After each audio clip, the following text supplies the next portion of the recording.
setelah kami melakukan koordinasi dalam hal ini pemerintah dan Kementerian ESDM bersama dengan Pertamina dan atas petunjuk dari Bapak Presiden selalu mengedepankan kepentingan rakyat dan kepentingan masyarakat di dalam mengambil sebuah keputusan.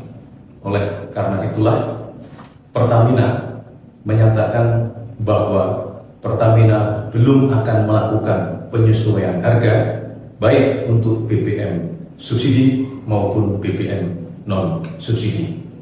Kami berharap dengan pernyataan ini masyarakat dapat mendapatkan informasi yang lebih jelas, yang lebih akurat, dan kami berharap masyarakat tidak perlu panik, tidak perlu resah karena ketersediaan BBM kami jamin, kita jamin, dan harga tidak terjadi penyesuaian.